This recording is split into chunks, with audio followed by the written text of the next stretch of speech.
Welcome back to Desire to Inspire. It's your mom's favorite podcast. I think this might be our first ever buzzed episode, honestly. What are you talking about, dude? Well, I mean, I'm not saying that I expected it to go this way. Because actually, I didn't expect it. If there's one person like I was going to hang out today and expect to get drunk, it wasn't going to be you. I'm not saying I'm drunk yet, but I'm saying I'm on my way. Well, you know, that's what happens when we got stuff to celebrate. What are you celebrating, man? Dum, dum, dum, dum, dum, dum, dum. My fucking birthday, baby. This is out the day before, actually. It will be out the day before, but that doesn't mean that we're not going to be celebrating on that day before that it comes out. Oh, no, we definitely are. I took off work. Yeah. We got an early tea time, so when you guys are watching this, we're probably out on the golf course enjoying ourselves with people that I would say we both love and cherish in our lives. Most of them. Most of them. There's a couple that we don't, but we won't name names. You know who you are. So, Dad. To this podcast, to my birthday, we're drinking water. I hope not, because I tried to crack a beer and he wouldn't let me. No, too early for that. But I think we have a lot of fun things to talk about. I think we have a lot of fun things to look back on. I think there's going to be a lot of laughs in this podcast. I'm self-conscious now on my balls in this frame. Oh, you can call out Ortiz for that. I'm like fucking trying to keep my knees together. Because I really just want to fucking throw one up to the people, bro. He gave me a call the other day and said the podcast is looking good. The setup is looking better than it ever has. He likes the flow of the way it's going. But he said that one thing that we need to work on is Dylan's balls speaking to him. It was just getting him horny. It's not my fault that he gets horny so easily. And so I thought I would bring it up, and we'll see how it goes. And I'm in gray sweats. This is literally the worst combination I could have to come off of that comment. I'm excited, man. This month it's kind of like a bittersweet one. Yeah, and it's really weird because I love this month because I think that the month of August brings a lot of people together. Because of cookouts, because of the nice weather, because of patios, because of boats, because of all these things that we get to do outside of the four walls that we live in. And not only that, like people are traveling obviously to, I guess we could say celebrate me, in the sense for my birthday. And so that's another reason. This runner's cough is crazy. That's another reason why I love it is because it's my birthday. But you literally told me yesterday, I hate August. You literally said, I want to tell you why I hate August. And I was actually like, when you told me this, obviously I know the reason, but I was like, it's your birthday month. I actually thought you loved August. No, I hate it, bro. I absolutely hate it. And I think that there is a lot in this month that I push off and I try to not think of and not look at. Because of what happened in this month. Specifically, we're recording this. What happened 2 days ago. So literally happened yesterday. Yeah. But yeah, it's tough. I mean, I look at the summer months and I love them because what we preach all the time, getting more of God's medicine, being outside, spending time with friends and family, like that's what the summer months are. Nobody's in school right now.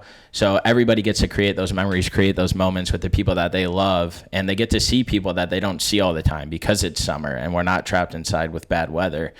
And so the summer months I love. But unfortunately, yesterday, August 12th, is the day that my father passed away 9 years ago.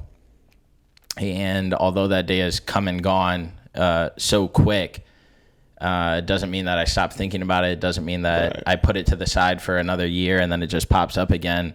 It brings back a lot of like memories and emotions. And when I was at the Morgan Wallen concert a couple days ago, I had texted you like, be ready to drink some Bud Lights. And so we'll take a second right now. I was about to say, I'm ready. We'll crack in.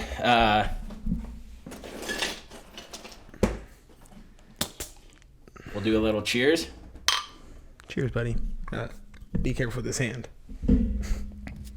Fuck what the world is saying right now. Fuck the about Bud Light. Yeah. Fuck what the perception people have of this company. No, I'm gay. Fuck everything like that, bro. Like it blows my mind that some people are so stern, and I get it. Like, everybody's got their motives serious, and initiatives, but exactly, and that's what we say all the time. Honestly, it's like, I've had a Bud Light in a long time. And so, real quick before I get into it, let's do one more cheers to my hero, the guy I look up to, the guy that keeps me going every day, one of the guys that made us start this fucking business that we have together, and cherish those moments. Talk about them right now. Talk about the struggles of it.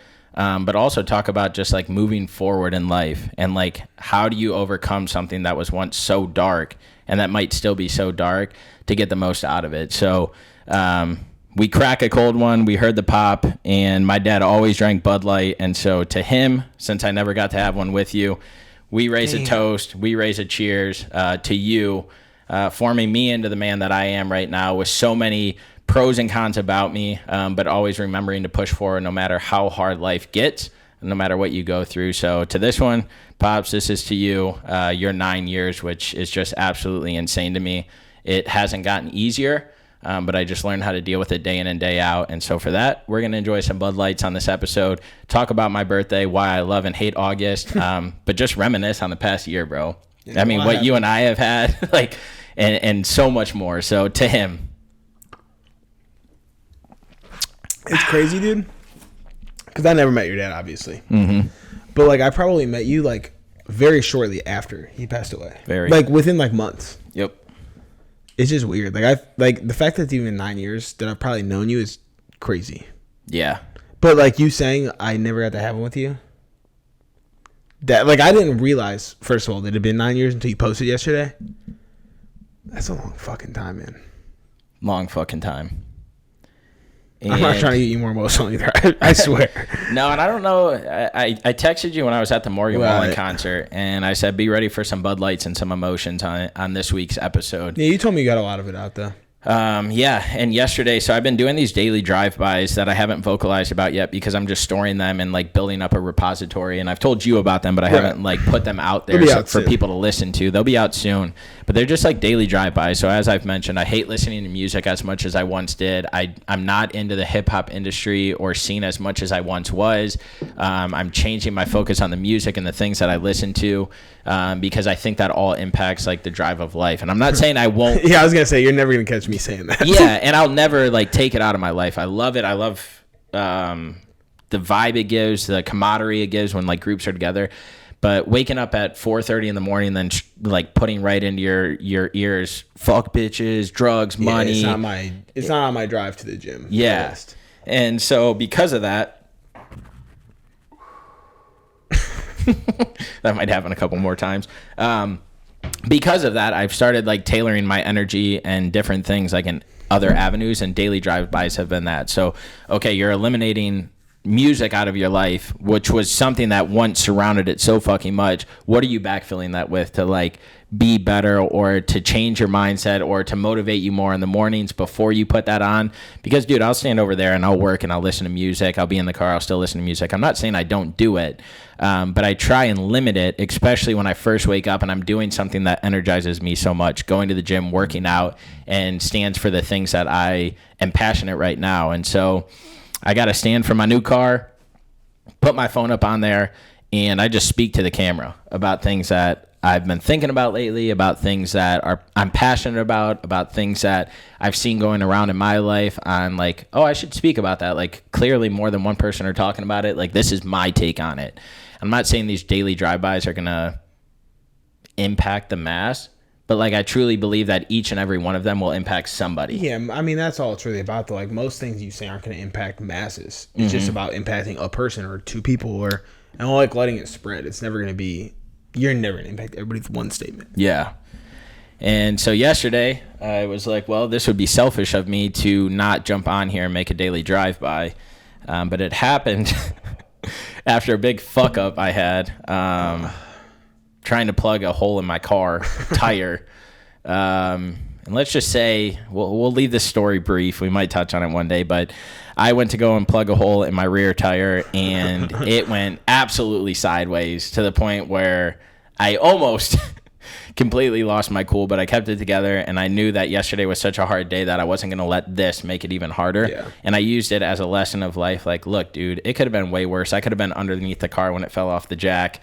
Multiple times.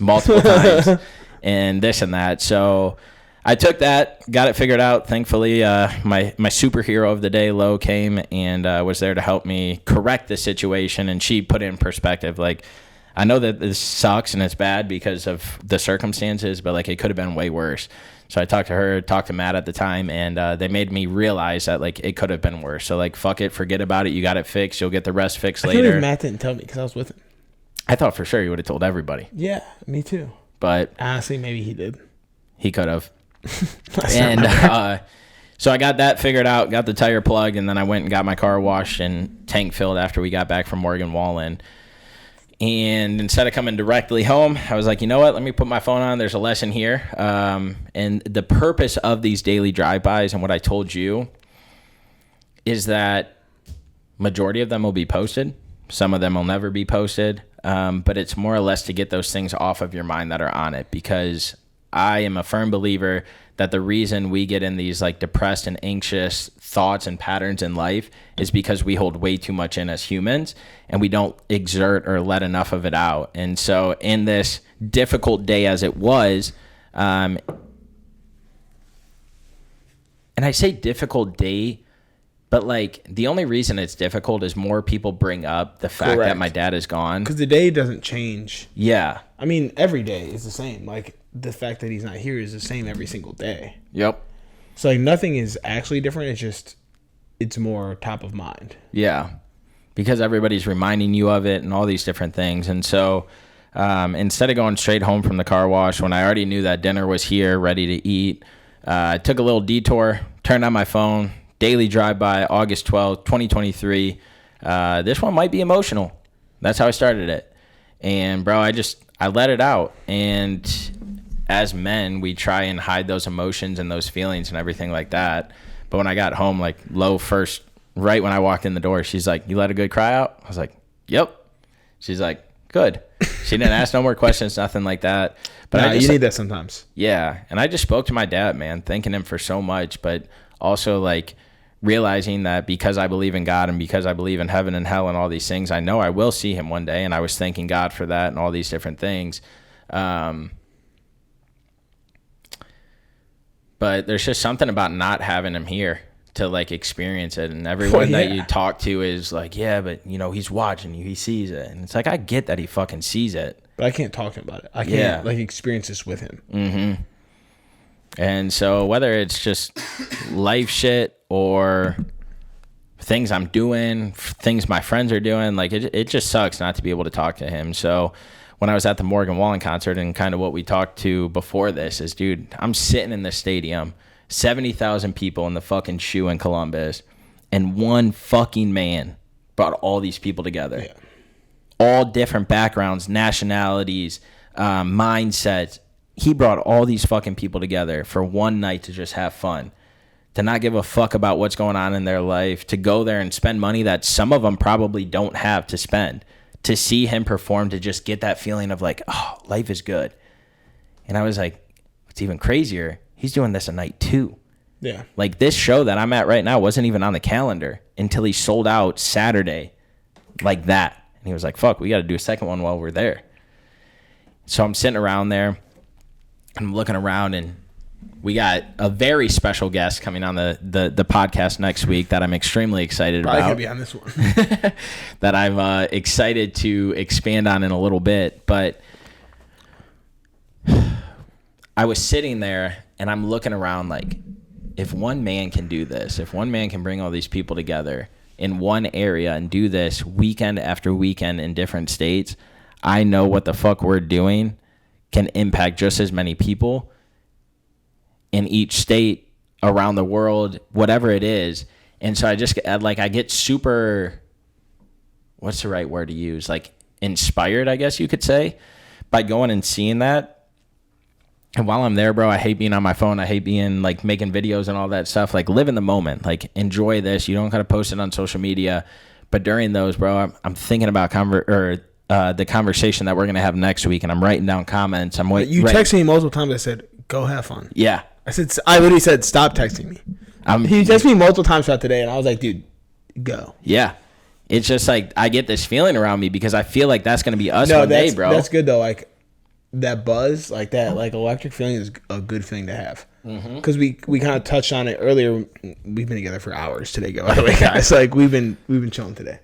But like what we talked about, like with the conference, and like so I missed Zach's conference this week. But like you talked about like my energy last year after it, and that's how I felt, dude. It was just like inspired. It was just like I just had like this vibration to me. Like I had to like let shit out. Yep. I think it takes that too because again, living in the moment, you take away more from a situation than you would just going to it and having fun. Yeah. And so like going to those, like I could have simply went there, fucking got shit-faced drunk, this and that. And that would have been it, which a majority of the people probably did. Sure. Dude, I'm standing in there, and, like, literally when I sent you that last message of, like, be ready to have some Bud Lights on air, talk about my dad, that's fine. I'm not joking. At that point, I had, like, tears in my eyes, bro, because I was just thinking about my dad and, like, all these different things. And, again, I hate this month, but I love it so much because it brings back so much. Like, I can vividly remember, like, visualize the day that happened.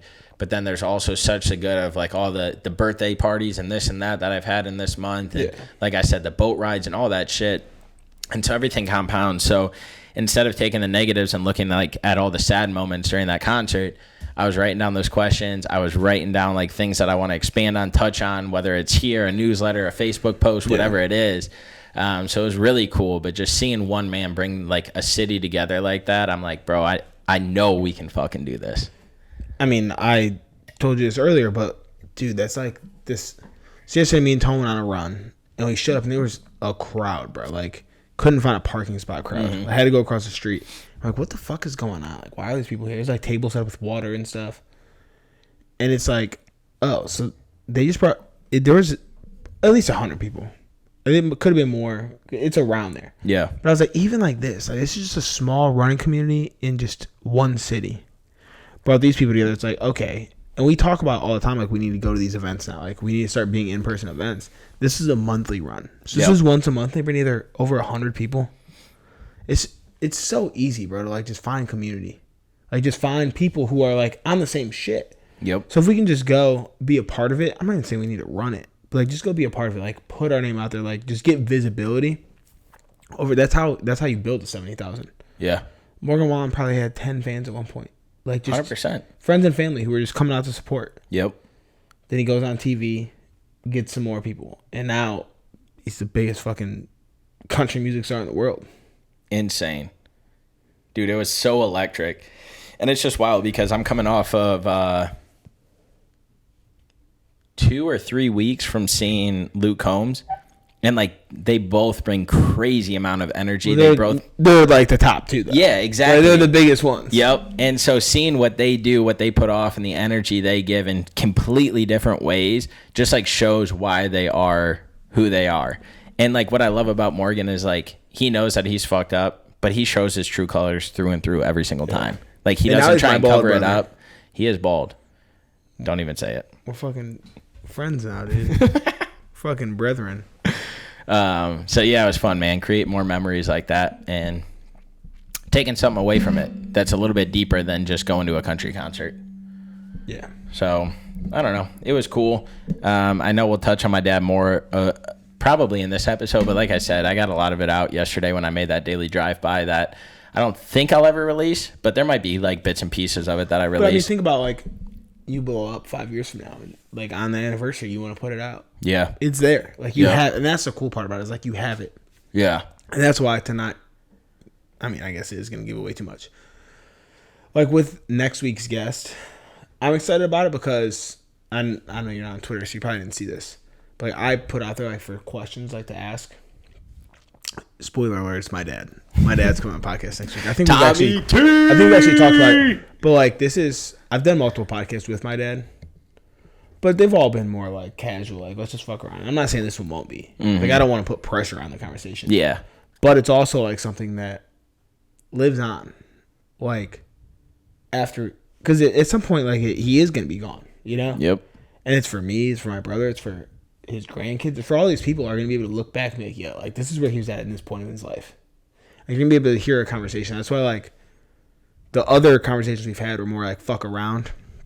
Like I said, we're going to definitely bullshit. Yeah. But like, there is like some questions I want to like just ask that are like more deep and like they're just things that other people should know about him as a man.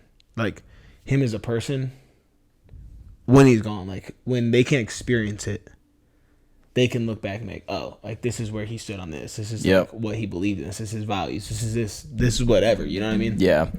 And it's so cool too because like, dude, I would die to have that with my dad. 100%. Like when somebody passes away, you want more pictures, you want more videos, you want more memories. And one thing that I touched on in that daily drive-by yesterday that I made is like, the longer it gets away, like the less you like remember about their physical being. Yeah. And it really is just those memories and moments. And my dad was never one to get behind cameras and to be in front of them. So. And that's something that in itself like leads into like some of the things I want to know. Like there's a lot that I want to know about my dad's dad that I don't know. He passed away when I was like 2 or 3. So my dad was in his 20s. He was also young. And it's like it's just never like came up, I guess. Yeah. Not that like I don't know anything about him because I do. But like we never had like in-depth conversations about it. And it's like that same it's a disconnect. And I feel like my dad probably feels the same way. Like, at this point, he's been alive longer without him than he has with. Yeah. About the same. He's about half. So, like, I don't know what that feels like. Yeah. Yeah, I think it'll be cool from the perspective of you asking your dad questions, but I can kind of ask him in a way, too, of, like, losing a father around the same age. But I also want you to ask questions, like, and this is why, like, you said you wanted me to steer it. And I didn't really say anything on this earlier, but, like, I also want you completely involved because I know that you have questions that you wish you could ask your dad. Mm-hmm. And they might not be top of mind because I don't have like that feeling. Like, my dad's still here. Yep. So like they're just not on my mind. But like things that like if my dad was here, what the fuck would I ask him? You know? Yeah. And it's like they just wouldn't occur to me. But if you ask him, I'd be like, oh, like, I never thought of that. But you're right. Like I would like to know that about him. Yeah. Yep. And him even coming down here to create those memories and moments, like, God, I wish I could fucking have that. Yep. Which I feel like we should FaceTime him right now to see why he's trying to bitch out on one of my birthday activities. Yeah, let's do it. I'm gonna cut these cameras. All right. We'll get them reset since we're getting close anyway. So I would hate to do it via FaceTime. Yep. But yeah, let's give the man a call. 2 episodes in a row. All right, guys. Intermission. Oh, don't worry, we're dude. What if we already gave him a warning. That's what I want to make very clear. If this dude doesn't answer, he's fake as hell. You think he's still in the pool? So. When I called him the first time, he was shirtless eating Pringles. Watch him like say something off the wall.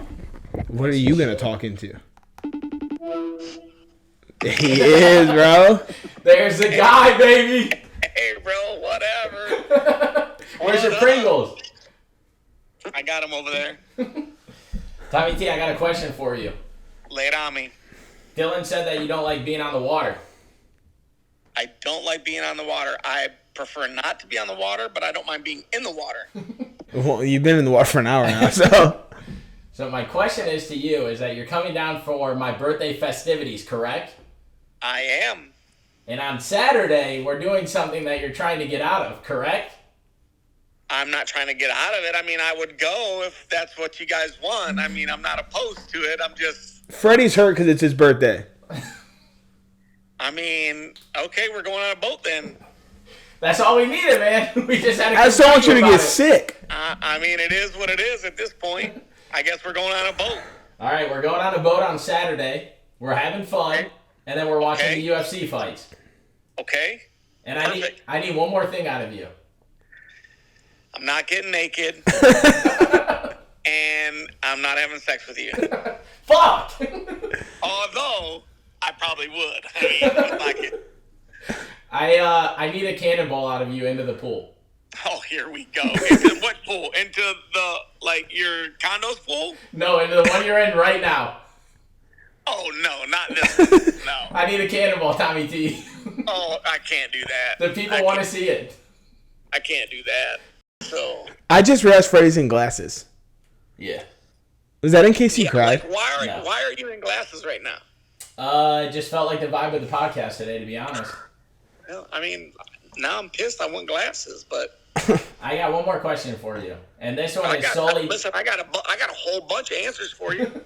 Next week's podcast, I have a list of questions that I'm going to chime in on and ask as Dylan is navigating and steering the podcast. Would you feel more comfortable seeing those questions beforehand, or do you want it all just the day of? Told you on the fly.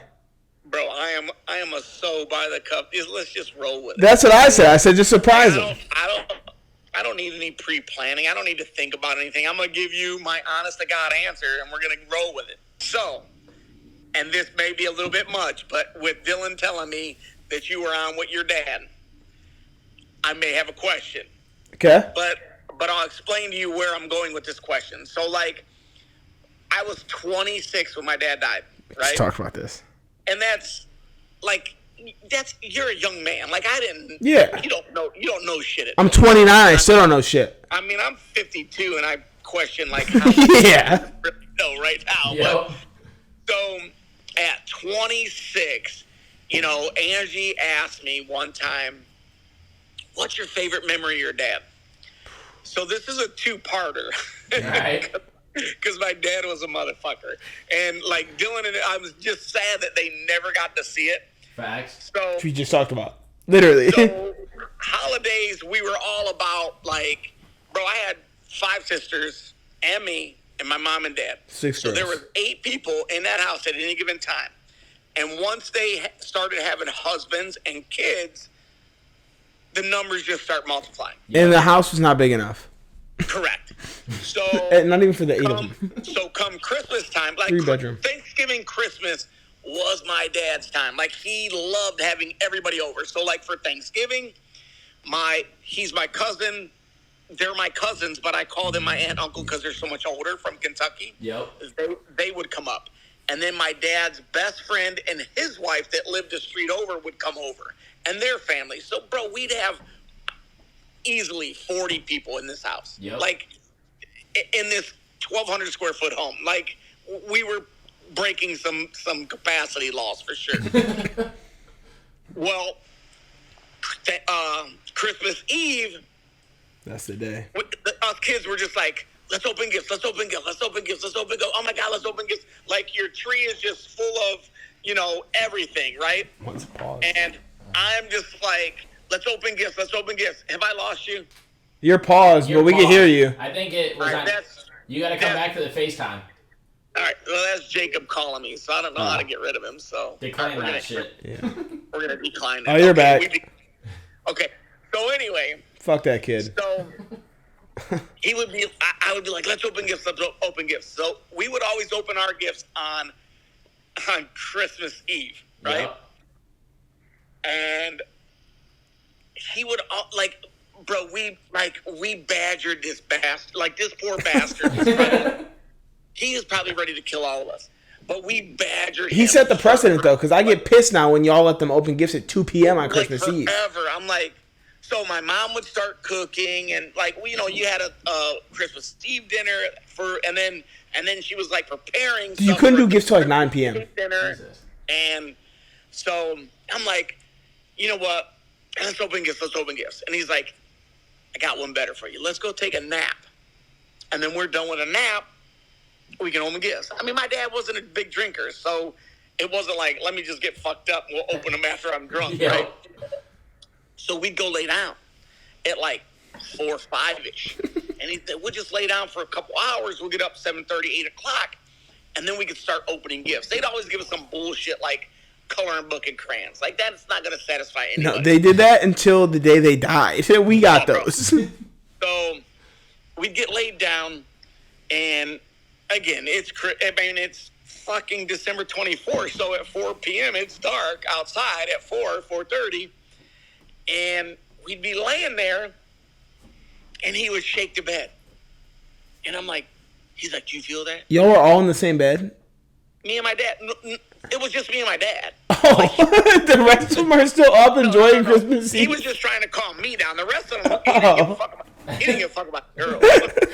He didn't care about them. He just So he's like, let's just go lay down. So we get laid down in the bed, and the bed was like, he shook the bed. But we're in the pitch black of this room, and it just smelled like old people, right? And he's like, do you feel that? I'm like, what was that? He's like, I don't know. He said, is that closet door open? I was like, I think so. I can't tell. It's dark. And mind you, I was probably like double digits, like 9, 10, whatever. Nine to single digit. Like, he said, I think somebody crawled out of that closet. They're under the bed right This now. is where you got this shit from this whole time, bro? I never knew he was like this. He's an asshole, bro. So then the bed would shake again. He's like, you feel that? And I'm like, stop it, Mom. And so by now I'm like panicking and I'm like screaming. But Mom couldn't hear me because she had 5 little crazy bitches downstairs. Right? So I'm like, stop it. And he's like, oh, listen. He's going to jam a knife up through this mattress and stick it. What? Fuck, bro. So, like, here I'm thinking, it's Christmas. I'm thinking of Santa coming, and here I'm trying to get knifed out of the bed.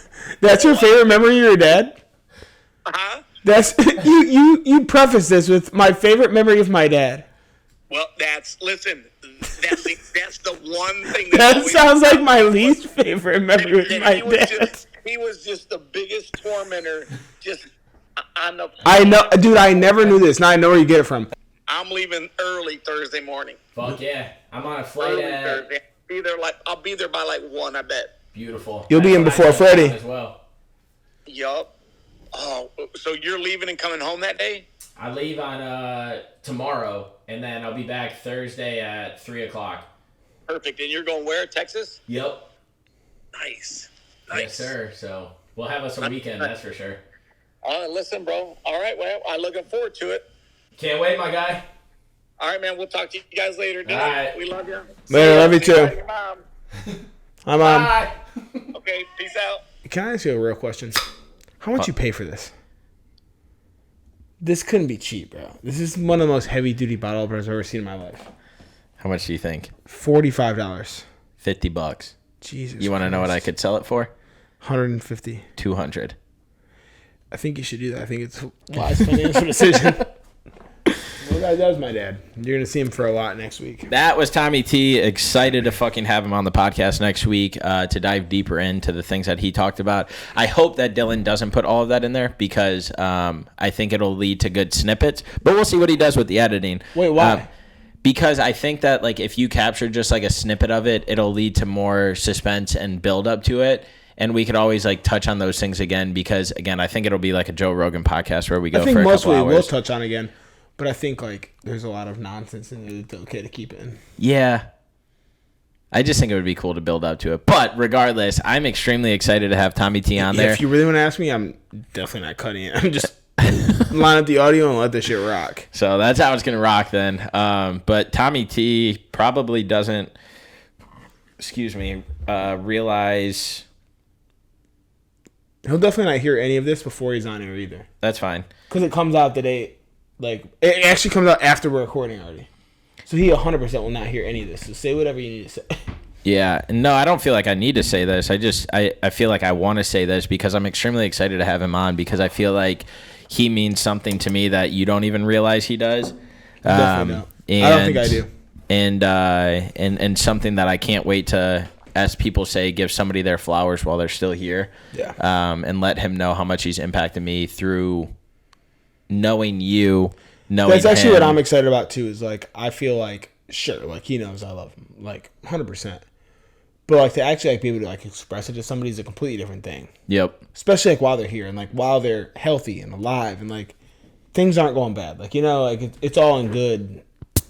It's in a good spot. It's not like he's on a decline. And I'm like letting him know like, hey, dude, I need to let you know this before it's too late. Like, yeah. It's just I just want to let you know.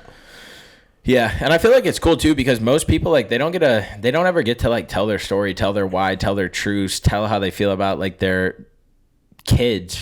I think that generation especially. Yeah, on like something. And so again, whether it's fucking 2 views or 1,000 views, like 1 million views, whatever it is, it's something that you'll be able to forever look back on and be thankful for that you did.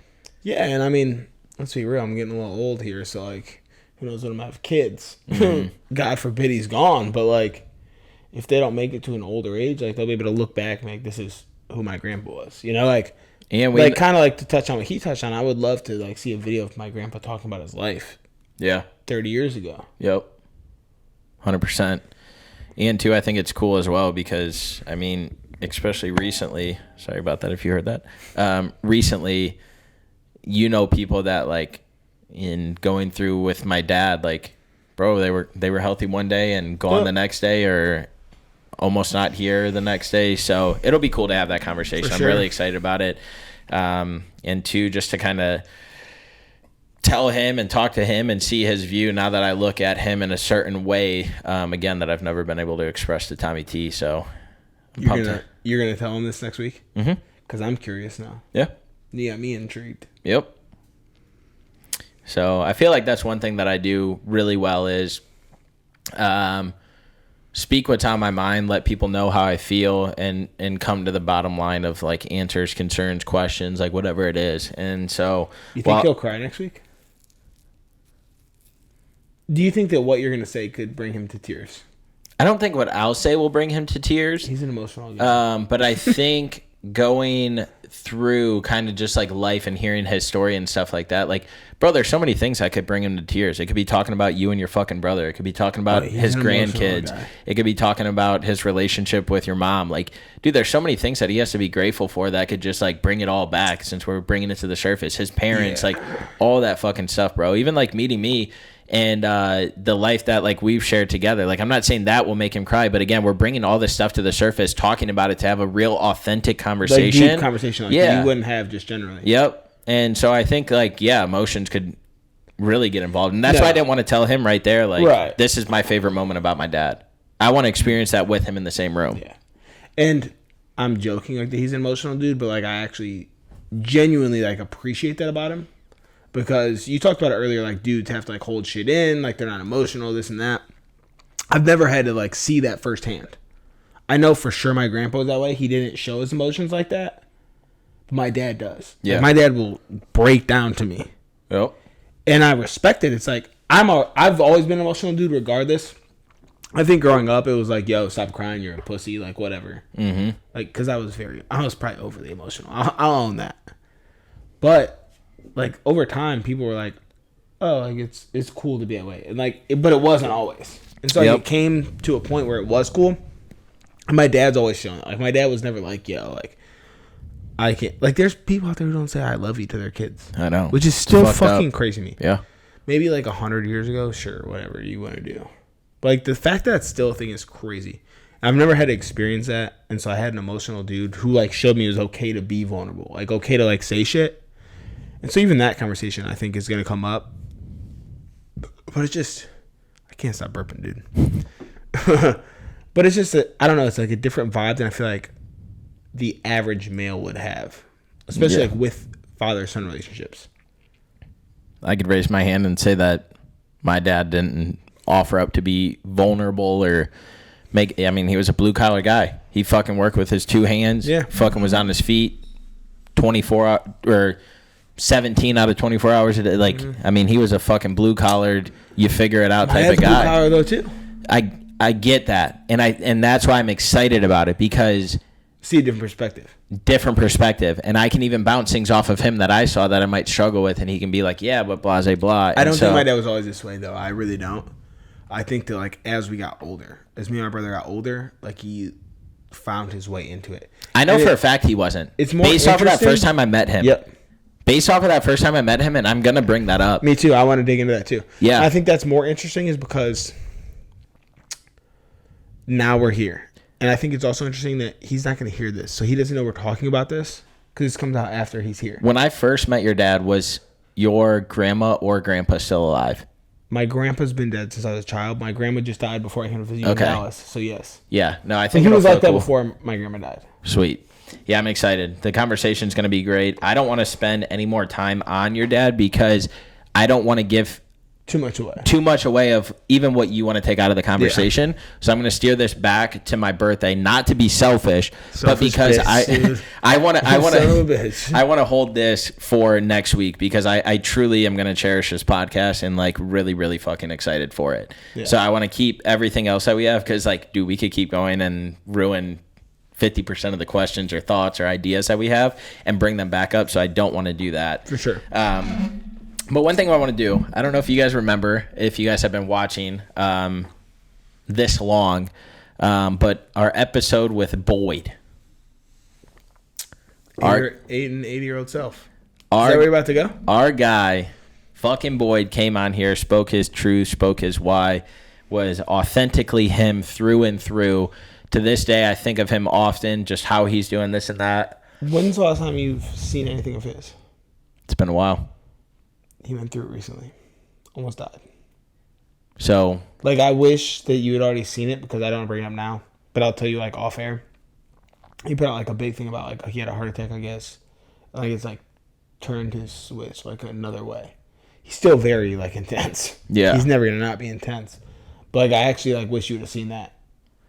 Well, what I was going to do yeah, I was going to pay homage to him because that conversation that I had with him, he speaks it in a very direct and forward way. And again, things could have changed, but what he did was it resonated with me in the sense of like, we can all fuck up. We can all have our peaks and valleys of life. But regardless of what that is, like keep moving forward, keep pushing, and always reflect on what had happened so that way you can be better. To never take a day for granted that X, Y, and Z can happen, that you could have been something at one point, but you're not it anymore, and to just keep progressing. And so one thing that I've been doing a lot over the last year is just visualization, what I want life to be, where I could have done... I know, where I could have been better in the past. Fucking Amanda, dude. Things I could work on, things that I'm going to work on, things that I'm going to keep pushing forward towards, all of that kind of stuff. And so he brought up the 8 and 80-year-old self. 8 and 80-year-old self. I only know that, bro. I would have never known that, but I was kind of your episodes earlier, and I saw like I pulled that clip. It was like a 10-minute clip about that, and I put that as a separate video on YouTube, which actually I think should have done way better than it did. And so I think it's a really impactful, like 8 to 10 minutes. Yeah. And so what I've done from that is kind of just like reflected on it. And I don't think I'm old enough yet to put 80 and 8 as the numbers. But what I do think I'm old enough to put towards is like my 6-year-old self and like my 10-year-old self. Or my 6-year-old self and my 5-year-old self, whatever that is. The 80-year-old, though, is like a future version of you. That's what 60 is for me. So 60. If you said 6. No, 60. If you look at Boyd, he's 40 something, low 50s, whatever he is. So like 50, 80, I'm 29. I'm going to use my 6-year-old self because if not, I'd be like 130 by the time I like finish making these videos, hopefully. And I plan to be a 130 period. Oh my God, I couldn't imagine that. But what if you're healthy, you could imagine that though. That's facts. Like if you're living a good life, you could imagine that. That's facts. You don't picture 130 because you're a decrepit old fucking fuck in a wheelchair getting cared for. But like if you could function the way an 80-year-old functions, because there's healthy 80-year-olds. If you can function like that for another 50 years, who wouldn't want that? Yeah, that's facts. I think it's very possible. Especially like with advancements, yeah. Yep.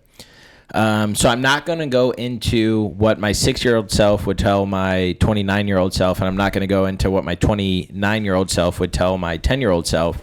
But what I am going to go into is reflecting on this last year, what I've learned, what I've went through, how much I've grown, things that I've achieved, things that I want to achieve, and a daily drive-by is going to go into that analogy. It's going to be your breakthrough of a daily drive-by. Is that the first one you put out? I don't know. I got a lot of really good ones stored up, and they're all dated. So like when I started making them, just say it was August 13th, 2023. And like one of the daily drive-bys I say is that even though it's not August 13th, 2023 when you're hearing this, I just want you to know that I'm documenting this date to like solidify it. But the message that I have in there, no matter when you hear this, is something that's important to me. And so again, they're all dated, but they don't have a significance on when they'll come out. And so when we were together earlier, This is something that I've wanted to like put together. And so we're planning things, talking about things. Everything's like manifesting the way we want it to, all this kind of shit. I'm putting together a list of the stuff that I've been through over the last 29 years. So, excuse me. Again, not focusing on the future, the present, and the past, but focusing on like what this last year has meant or provided me. Okay. So, I got a bunch of fucking bullet points in here. Yeah, I saw them, and the fact that number 2 is like worked out in a tank top is crazy to me. Like, I was reading those earlier while you were like talking. I'm just like scrolling through your list. I'm like, that's insane. That's your number 2 thing of the year, bro. No, it's not number 2 in the ranks of like what had happened. But it's the second thing on the list. Yeah. It was the second thing I read. I was like, no fucking way. Is that so far up on the top of this fucking year? Yeah. And so we'll just reflect, and all of them we don't need to, but I just want to talk on like different things, because again, we can look at a year and be like, oh, not much has happened. But when you take the little things and the big things and you combine those together, it got you to where you are right now to keep progressing in life. Honestly, like 2023, I think was one of my most like impactful years. And I don't think I'll really like understand it until I unpack it. But I agree. It's easy in the day-to-day to be like, oh, that didn't happen. But I think this was one of the most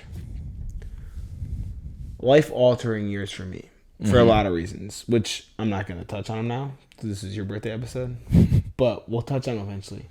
Yeah. Towards the end of the year. Cool. And yeah. I don't know. Like, there's just a lot of stuff. Yep. I feel the same way. Like, day-to-day, like, shit don't change. Yeah. But a lot of shit happens. Yeah, and that's the thing that we need to do more of, is to look back from the past year and like celebrate those things that we did. The valleys and, again, the valleys and peaks that we went through. So I went back in my camera roll to August 19th of last year, and I just documented the things that were like instrumental in my camera roll. That doesn't include everything that I didn't capture. Right. And so the first one is moved in with my girlfriend. Wild, life-changing. I'm not going to elaborate on all of these bullet points, but like that one holds and will hold true to me for a long time, because there's so many things that backdate that date that it happened, on why it's so instrumental and why I was so happy to achieve that and do that.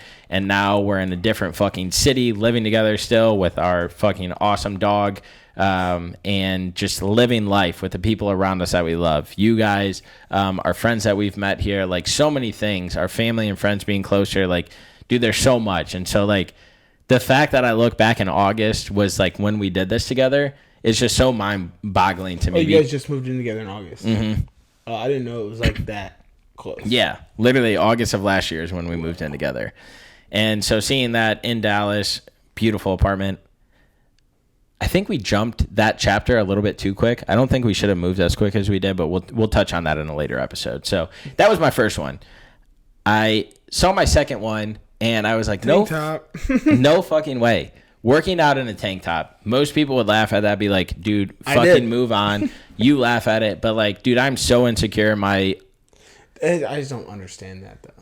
That's fine. I am so insecure in my own body that I think of judgment and this and that of what people would say, because it's called body dysmorphia. It stems back to everybody that would make fun of me or make comments when I was in high school or previously, like, you're the small kid, you'll never lift this, you'll never do that, blah, blah, blah. And I look back, and now I'm in better shape than 90% of those people that would say that. And so, like, for me, nobody will truly understand it because, again, they didn't go through it.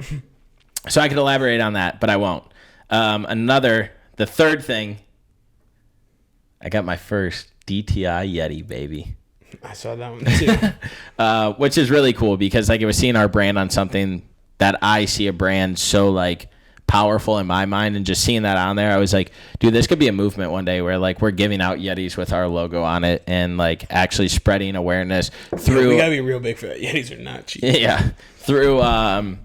Through a platform or through a company that, like, we truly value. And I know that you don't value it as much as me, considering you just brought out that bottle opener. But I like them. I like what they stand for because it's outdoors, it's active. I dislike them. I'm just going to spend $50 on a bottle opener. Yeah, that's what I'm saying.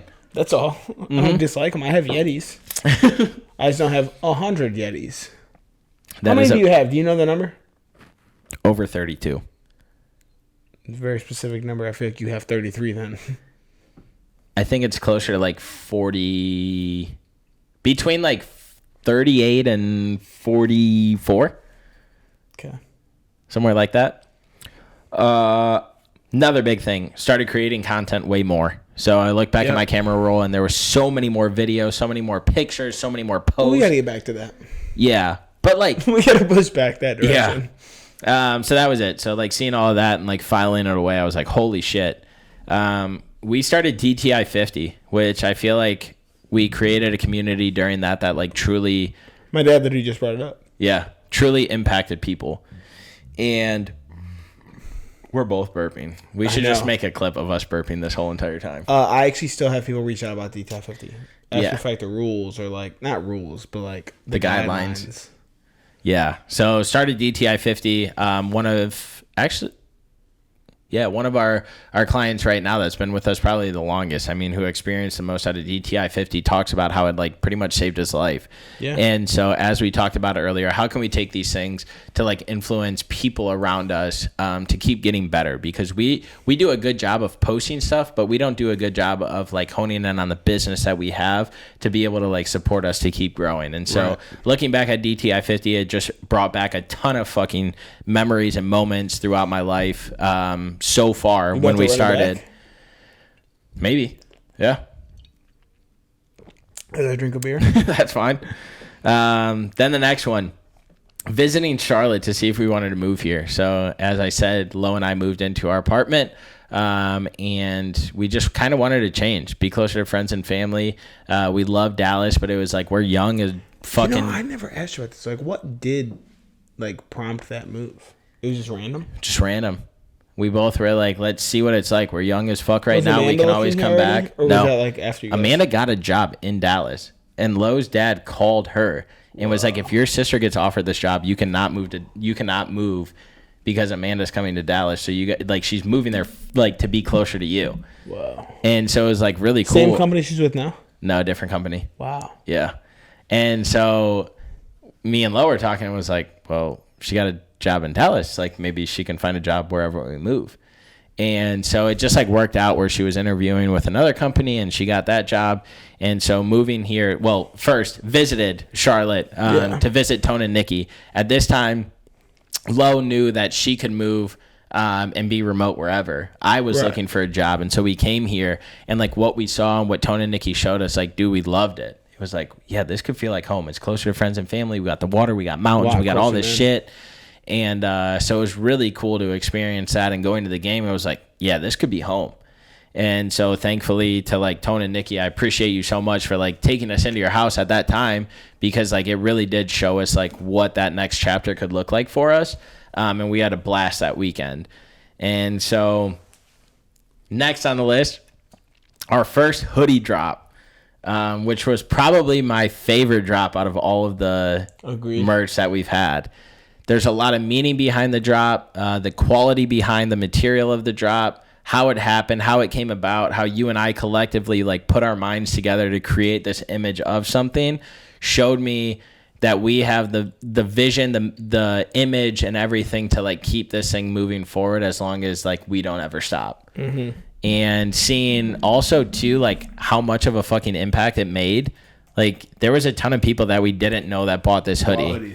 And before it was only people we knew that was buying our merch. And so, dude, I was sitting in this room actually right here, packaging that stuff up. And I was like, Dylan, I was like, bro, like this shit is fun, but like you need to be here to experience this. I was printing off labels, putting them in the packaging, sticking that on. And it's like looking at my room as they're all laid out. I'm like, this many people support us right now. Like, why? Why do we deserve this? Like, why is this happening? Yeah. And so they're not cheap hoodies. So that's the thing is like, when you do small batch orders, like it has to be more expensive. Yep. And people are still supporting shit. Yep. And so I told you, like, bro, like, I'm so excited to do this with you, but like, I want you to experience this next time we do a drop, so that way you can feel what it feels like to like supporter. And it's like, fuck, what we're doing this for really does matter, because even the people around us, if they didn't believe in it, they wouldn't buy it. I mean, yeah, literally like 2 of the people who bought hoodies are clients. Mm-hmm. Everyone else is just trying to support the mission. Yep. And that's crazy in itself. Yep. And then shortly after that, My guy became a BPN ambassador, which we rep the brand. We will rep the brand because they stand for more than just a supplement company. They have a mission that's more than just a supplement company, and they're doing things. I wouldn't be with somebody just for like a check. Yep. Or just to say I'm with someone. And they're doing something different than every other supplement company. Yeah. Which I think is powerful. It's somebody I was going after for fucking forever beforehand. Yep. That's crazy. That was in the last year. I know. It brings back a lot of memories, man. Shortly after that, I went to Chicago to celebrate two of my really, really good friends. I would call them my best friends from Dallas, Lenny and Katie, to celebrate their wedding and join them in celebrating their marriage and bringing together a family that they now have now. They just had their first daughter. And not really, but congrats. Yeah, they're my fucking people, man. I hope I get to see them when I'm there this coming week. Speaking more on Texas, meeting Nick Bear. Met him, had a great conversation. It's crazy how somebody at that level will just come down and just have a conversation with you. Because I thought this, dude, when I went to the marathon, I thought the same thing. Mm-hmm. It was like, I just felt like this is a normal guy. And he is a normal guy. That's the thing. He is. He's an everyday guy. He doesn't do anything extraordinary. And that's what I want to be. It is what I want to be. Yep. I want to, represent something bigger than myself, but still be enough down to earth to, just be able to just have a one-on-one conversation with you and ask you, what are you interested in? What did you guys talk about? I've never asked you this. So we talked about at that time, which is almost next on the list. I asked him questions about the bulk. So that's when we were going through the bulk. So I asked him questions. Last fall, probably. Yeah. So I asked him questions about that to kind of get the thing started. Hey, I love BPN. I just started following it not long ago, this and that. And so it's funny because I always told you, when I had that conversation with Nick, I was like, hey, my buddy Dylan, applied to be one of your ambassadors. He didn't get it, but, we support and love the brand, this and that. I talked about that. And he was like, oh, man, thank you. We talked about the supplements that I started taking. He's like, man, you got to take more than that. He's like, I got a laundry list of ones that I take. And so we were laughing about that. But what I love is that Nick Bear knows about DTI. Whether he remembers it or not, I brought it up and I talked to him about what we're trying to do. And he told me, and he said, he was like, nobody's going to believe in it. He was like, stick to it, keep pushing forward, do the things that make you happy, and it'll all fall out if pretty much that's the plan you want. Again, that's the verbiage that I remember now. It wasn't verbatim that. Right. But again, he knows about it. He knew that I brought you up. And then a day or two after that, bro, you got the email where you didn't originally get it and then you got it. And it wasn't I just got it with original applications. It was after they had already submitted everyone, I got it. I was like, well, this is a random email. So I messaged you, I think, and I was something along the lines I'm just fucking around, but I'm going to take credit that you got that because I brought you up to Nick Bayer. And so I gave you shit at that time. Mm-hmm. Definitely wasn't because of that. He definitely doesn't have that big of a hand. No, hell no. But it was just cool because again, that manifesting and talking about what we want, this and that, I feel that was one of those things where we spoke it into the universe. You have for years, and it just happened. And I'm not taking any fucking credit for it, but you just look back at those little things oh, I'll take that as a sign of a win. 100%. And so it was just really cool how that happened. And I think I have, because I think Lo took it, the conversation that we had to truly show what was said. I have ours on video too, me and him. Yep. But I don't know if you can hear it. It was more I use it for B-roll. Okay. But I have the entire. We talked for 20 minutes almost. Yeah, that's the thing. Which is insane because there was a line of people from the marathon. He stood there and talked to me for almost 20 minutes. Dude, that's how it was for us. It wasn't probably 20. It was probably 10, 15. But there was an entire line wrapping around. That's a long time. Yeah. When it's a meet and greet. It's usually 2-3 minutes. Yep. And then we went, got the merch that hadn't dropped yet, and I got the hat now because I was so pissed. and so it was really cool. It was a memory and moment that I won't forget, and seeing that in the timeline just kind of brought a smile to my face because I think yeah, and I think we'll both be affiliated with Bear Performance in the future, 100%. And so I'm excited for that. You want to be an ambassador? Yeah, I definitely would. Actually, you know that I turned down a first form because I was like, nope, Dylan's doing Bear Performance. I turned down a. But if you told me that you want to be we're literally going to submit other people. Okay, well, we'll talk about that. Yeah, I never vocalized it because it's your thing, and I'm happy and proud of you for it. So I never brought it up. Like I say all the time, there's plenty to go around. Facts. It ain't just me. I ain't even making money off it, honestly. Yeah. I don't get money. Yep. I'm just saying because I love my support them and I get some early drops. That's about it. Yep. And a discount.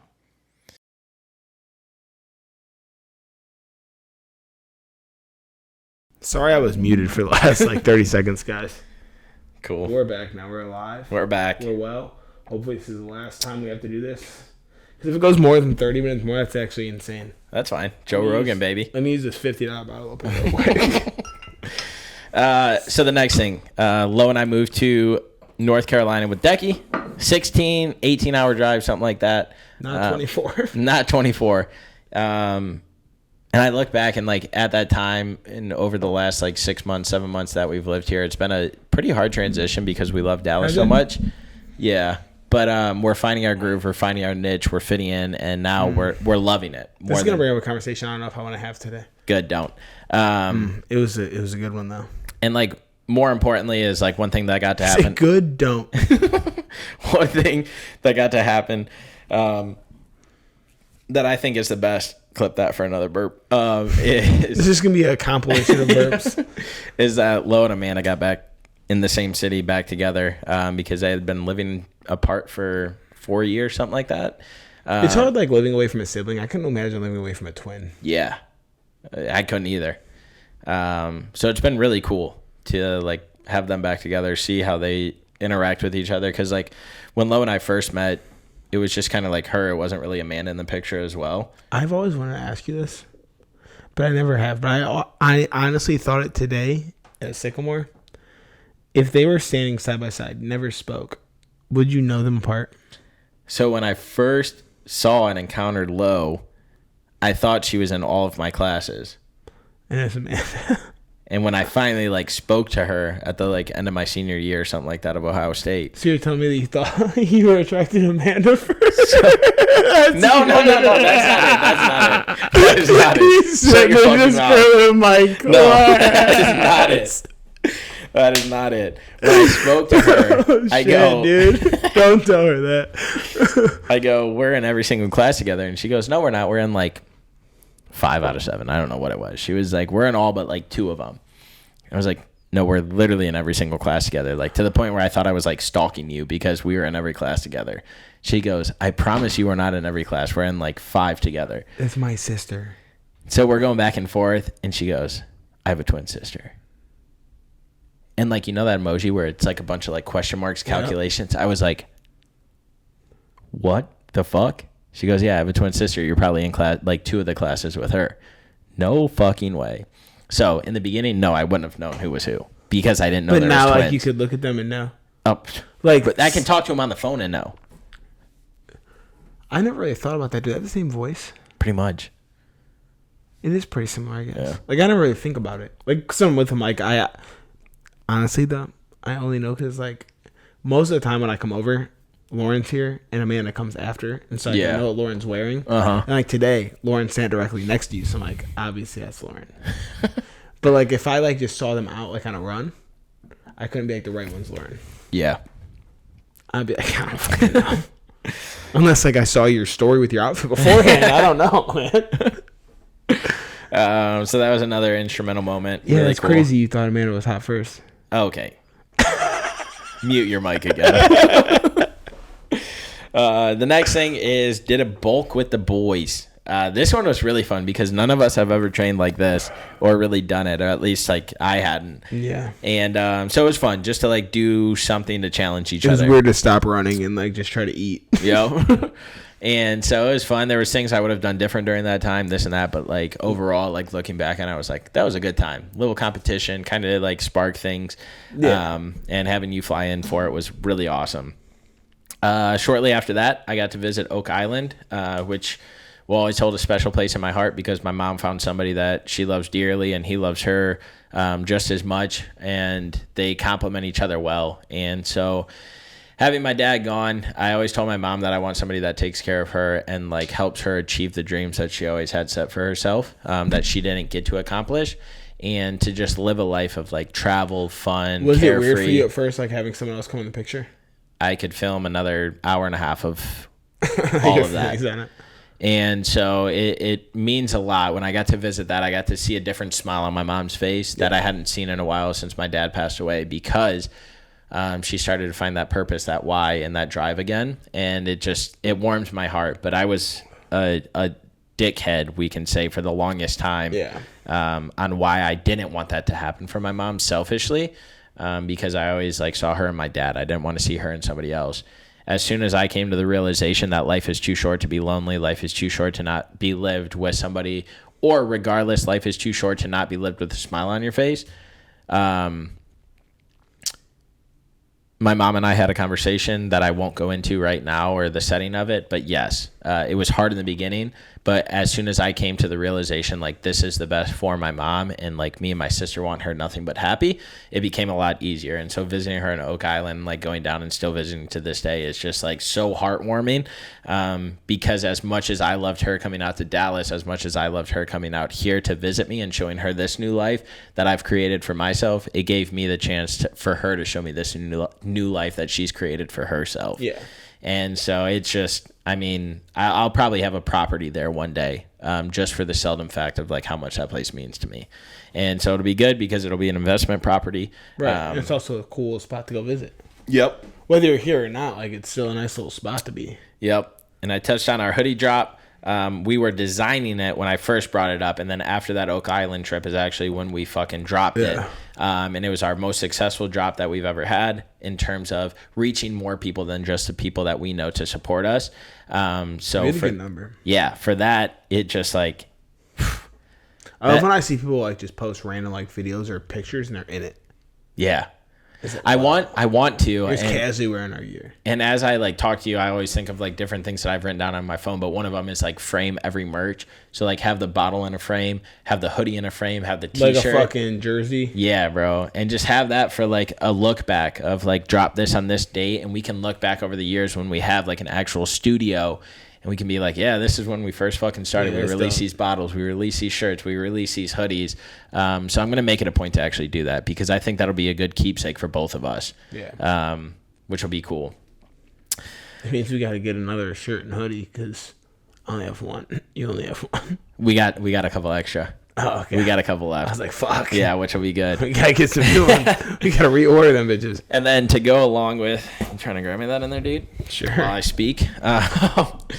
My mom went to New York for Christmas, and this was one of my mom's dreams of going to New York during Christmas, and she got to achieve that with Ed. Hell yeah. Which was so fucking cool to see those pictures and videos, bro. Like, they lived fucking life. New York at Christmas is crazy. Me and my mom got to go once, and it's, like, I've been to New York a lot. Like, that was, like, our go-to vacation spot as a kid. Yep. It's just drivable. But, like, me and my mom got to go at Christmas when I was in high school. It's totally different, bro. I've been to New York once. For real? Twice. Dude, I've been so much. And to be completely honest, I hate that fucking place. Well, how old were you? High school. Old enough to drive. Okay. Clip that. The last time I went, I was 18, but like when me and my mom went, I was 16. Okay. That was good. Like, but it was just me and my mom. Mm-hmm. We drove through the night. It was for like an audition. So like we drove through the night through like a snowstorm. And like just me and her kicked it for like 3 days. That's dope.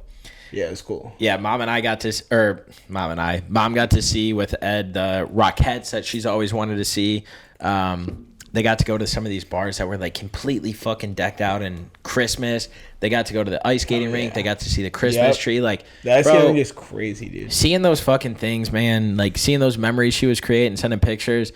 I was like, thank you, God, and thank you, Dad. Like, thank you for letting her find somebody that just wants to do that. Do that stuff. Wants to travel. Wants to, because, bro, you know, in our hometown, and especially that age though, like a lot of people don't. They're just like, right? I'm stuck in this. Yeah, I don't want to do anything. And like in our hometown, like at that age too, like how many people are gonna want to act like that at 60, 70 years old?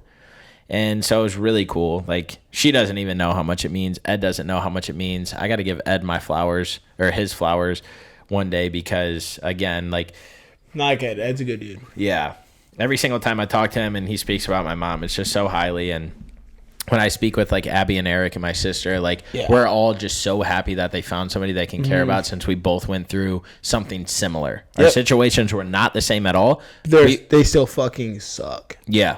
And we went through something similar where now Abby and Eric can smile and talk about my dad. Ed can smile and talk about my dad. My mom smiles and talks about Chrissy. Me and my sister smile and talk about Chrissy. Yep. And their legacy lives on because we're all in the same playing field of like, it fucking sucks to lose somebody. They still existed. Like, it's not like we're together now, we can't talk about them. Like, we all had a life here. Like, we had partners.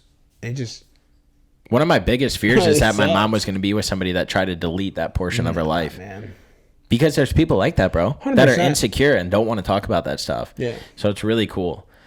So mom's in New York, obviously, I said for Christmas. I got the chance to go home to Buffalo, New York. Go home to Buffalo, New York? Yeah, I say go home because it's Lowe's like family, like her area. So that's a part of like, I don't know. I mean, You're home now? Not my home, but like I got to go home with her. You said home. I got to go home with her, meet her father, meet her family. That was the first time you guys met. Yeah. So that's what I'm saying. Like, go home with Lo and Amanda to meet them, and it was awesome. And so it's just like mind blowing to me that that's when this happened, was in this last year. And so when I went there, it was great.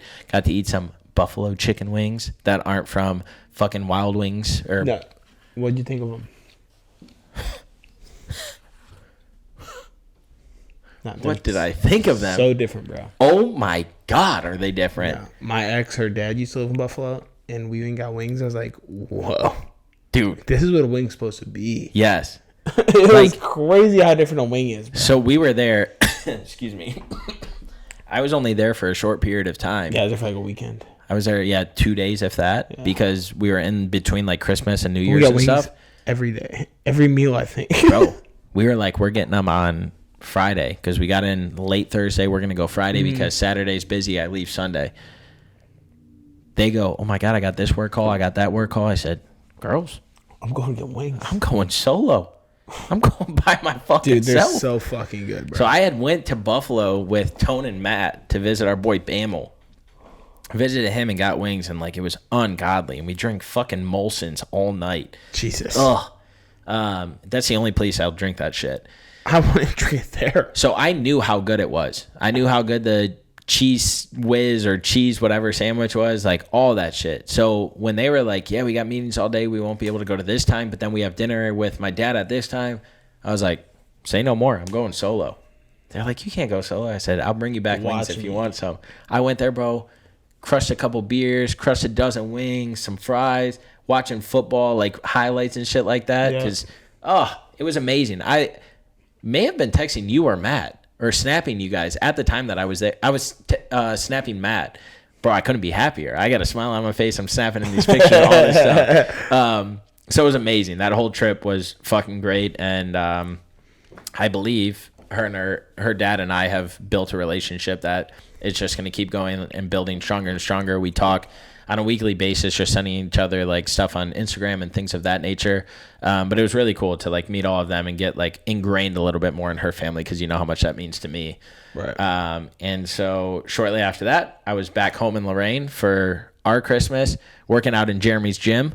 J.R. Smith, our boy that we've had on the podcast. And that was a blast. I took Justin there, and it was cold as a motherfucker on that day. They got heat now. They got heat now. He's moving up in the world, baby. Gay Bob's means heat. But it was really cool seeing our friend and his dreams and aspirations. And when we went in there, they had so much shit like donated at this point. That place has gotten so much bigger since then. Yeah. And so it just like was another hats off to like what we're doing, what we're striving for. We see it in our friends. We see it in the people that we surround ourselves with. And because of that, we'll continue to grow and like prosper in this as long as we stay passionate about it. And then the new year started. We talked about all of the sticky notes that we put up over the year to be able to get us to where we are now. And we created the Inspired. That is growing right now. But again, we're still putting things out. This is still such a new concept. We're still getting motivated in our own ways, all of this stuff. But what's great is that we keep working towards the overall goal of what we want to achieve, what we want to accomplish. And I think that can sometimes get diluted because it's like, oh, we're not here yet. We're not here yet. But the good thing is that we haven't fucking stopped, brother.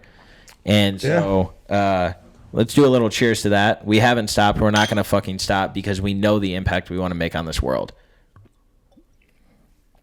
And because of that, these dreams and aspirations will never die. I ask you all the time, like, what do you feel about this? What would you change? Is there anything you want differently? It's always changing. Like, it literally is always changing. I ask you, like, are you happy with, and like this may sound corny or people may laugh at it, but like, are you happy with us? Is there anything on your mind? Like, we have to ask those questions so that way we stay ingrained as business partners to keep growing and building in a world that's changing drastically with so many outside forces. Because it could be very like easy, like be like, fuck that. Like, I don't want to do that anymore. Be like, it's easy derailed. But there's a lot of shit that we change and like we evolve, and it's like, yeah, like I like what we're doing. Like, let's do this. Yep. And I think that's kind of like where we're at right now. Yep. Is like the main core of shit, especially like after today. I feel like our core is there. Like, we know what the whole base of it is. Just where do we go from here? Which we got a direction, and it's how do we get there? We definitely have a direction. Yep. And it's like in the last year though, like it's easy, like you said earlier, like it's easy to like not realize what happened in a year. But a lot has happened for us as a company in a year. So like over the next year, it's like, where are we gonna go? Yep. So that gets me. I mean, I could get fucking emotional about that. Same, because, bro. Like, dude, Same. like we're truly living our whys, and we're finding that purpose and that belief of what we want in life. And again, I think if we had it all figured out right now, this shit would die in the next like year or two. But for the fact that we always keep like such a forward thinking mindset, and we always think and what's next? Yeah, and we put the noise behind us, and it's always like, let's use that as motivation. That's the reason it's going to be to the caliber that we talk today that we don't need to touch on right now. Right. And then some of the habits and patterns that I speak on daily are cold plunges, saunas, red light therapy. I got involved in that not long ago, which has pretty much changed my life in the sense of like realizing that you need to take those times to reinvest in yourself, to like level set, to ground yourself, whether it's meditation, journaling, whatever that is, like finding that niche, that thing that you want to do to like keep prospering. Sauna, cold plunge, and red light are it for me. And so I recently canceled my membership at the current place that I'm at because my gym offers it, and it's a lot closer, and I'll be able to fit that in my schedule more. Yeah. So actually 2 days ago was... Are you paying more at your new place, or are you already paying it? I was already paying it and actually paying less now. So I kept going like, man, it's good because I'm meeting people, I'm talking to people at this other place, but like it took like an hour and a half out of my day every single time I went. Yeah, to like go out your way, get there, do your shit. Waiting till they open, all that shit, bro. If they were where my gym is, I would have been there forever. How far is the gym from here? A couple minutes? 5 minutes. Yeah. And so I was waiting, so I would go and work out, wait till they open, then I would go and do that. Then it would take me 22 minutes to drive there. I would have to do stuff for an hour. It literally 27 minutes back. Like it was quicker there than back because of traffic. And so finally I was like, yeah, it's just not worth it. And so my gym offers what those services were giving me. So I was like, fuck it, I'll just increase my gym membership and continue to do it there. So yeah, this will be my first month without it at that facility, but I'm going to continue it at my gym. Oh, yeah. Another cool thing is that Tone learned how to fly a drone, and he was filming for like us, me, him. I love that's in your year recap. Tone learned to fly a drone. It is because like it was kind of like going towards like what he wanted to do. Me and Tone talked about it a lot yesterday too. Like, yeah, because we're about to start using it for like running content. So like, it is dope. Yeah, I'm not mad at it at all. We'll use it for a Spartan race. Yep. And so like having him do that, it was fun. Like we've done it very little, but like I know we're gonna do it more now that we're here together. Yeah. So I know it's instrumental in this like story that we're building. And one of the big milestones, I don't know if you guys remember, but I always said that in the year of 2022 I was gonna quit corporate America. And I may have quit corporate America for another company, but they are nowhere near corporate America in the sense of the caliber and how corporate America. Yeah, well, I was working for a Fortune 500 company, and now I'm working for a startup. It's completely different in terms of... they want to go corporate, though. Yeah, but like I'm helping them build them. So I feel more of a purpose at this company than I did at AT&T. And so I quit AT&T, came over to Power Breezer, and I could not be more fucking happy with my decision. It was one of those scenarios where like the grass is greener on the other side. Are we good? I was checking the time. Okay. It's one of those things where the grass is greener on the other side, and I'm extremely happy with my decision to take a job, to work for a company that values their employees, that listens to them, and that gives them the flexibility from a work-life standpoint. So that was great. Next thing, quick thing I don't need to touch on, Mom and Ed visit me in Charlotte. Again, that's big to me because they got to see the new life that like Lo and I created here, how we're living. They got to meet the friends and everything while we were experiencing that time. So again, really, really fucking fun. Shortly after that, I went out of the country for the first time in my life, and I got to see life from a different perspective, how we don't live in the U.S. and how other people live. And as you know, as we filmed a podcast on it, it was extremely eye-opening. Got to do things that I truly cherished and believed in from a standpoint of, holy fuck, this is what you guys go through every day. I cannot be fucking selfish with my life anymore because there's people out there that would die to just have four wheels to drive in no matter what it looked like. The fact that they could wake up with AC, the fact that I could go on. And so that was really fucking cool. I started making habits videos, which is kind of a direction that we've taken with DTI, is forming those little habits that build up to bigger ones. Got to take Deck to the Oak Island, and again, people might laugh at it, but like it's really cool to like see something that you're raising be that happy. And I know you experience different moments with like Ziggy and shit like that. Shortly after that, we completed the Spartan race, where I never thought I would be able to accomplish something like that, or never dreamed of. Excuse me. So doing that Spartan race taught me a lot, not only about myself, but the community that we could grow. And so we had a lot of friends close to us that did it with us to be able to like bring that many people together, but also people that follow our community and are like fully vested in the success of it. And so that was really fun. Which was then shortly after my granny turned 90. And so whether people are listening still or not, like, again, I want to be able to look back at these things and like tell the story of like how much happens in a year. Like, dude, these are snippets of what actually happened in that year.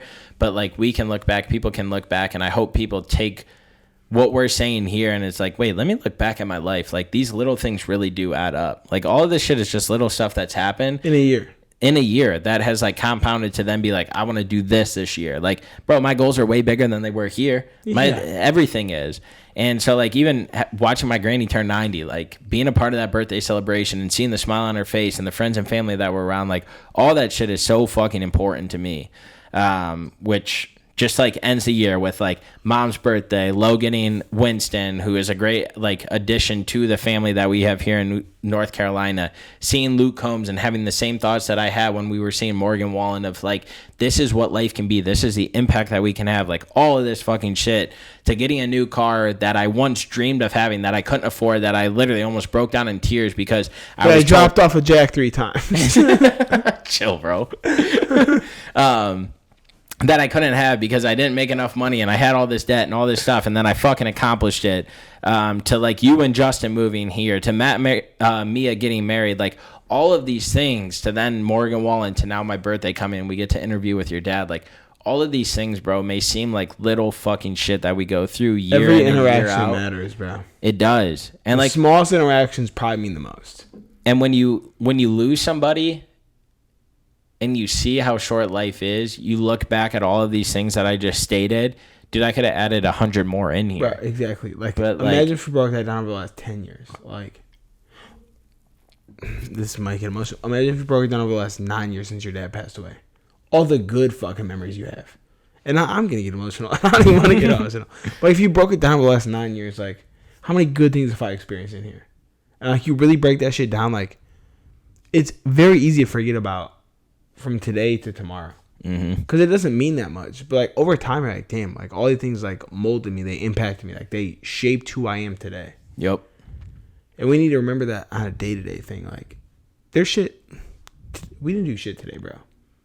We had some coffee, we got some beers, we came and record a podcast, but like, it's a good memory, bro. Like, we just hung out for 4 hours before we podcasted. Like, it's very easy to just overlook it. Like it's not anything, but it's actually like it is a big moment. Yeah, like every moment's a big moment. Like you need to like respect things in that manner, I feel like. Yep. My Aunt Tammy, my dad's sister, who's lost her mom, her dad, my Uncle Marky, and my Uncle John. 3 brothers and both of her parents, always, from the time that they were alive, has preached, like, create the moments, create the memories, and live for those. And when we were younger, it was like, oh, yeah, create the moments, create the memories. Like, cool. And now you look back and you think about it, and it's like, dude, that's all that fucking matters. All that matters, bro.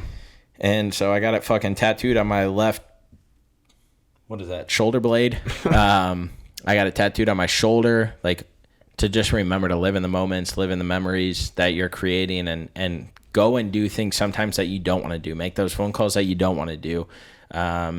Film those episodes that you don't want to film. Push through a friendship that you might think was ending because you guys had a disagreement. Like, any of those fucking things, bro, are so impactful, and you learn from them. It's like, take the lessons out of those and move fucking forward. Don't ever leave an argument unsaid. Don't ever go to bed at night upset with a significant other or somebody you're married. Like, figure this shit out, do it, and move forward. Friends, family, it doesn't matter what it is. And just appreciate those little fucking times that you have, because when you look back, all those little times add up to an hour and 43-minute podcast of us talking and, like, conversing. But again, I don't want to say nobody, and I don't want to say we, but, like, as a society, we don't take enough time to reflect on the good that happens, because we spend so much time reflecting on the bad that's happened that overweighs the good that is truly in our life. And I think I'll end it at that. Yeah, I think that's a good spot to end it. So, thank you for celebrating my birthday with me. If you're still here, thank you for listening to for real. my year recap.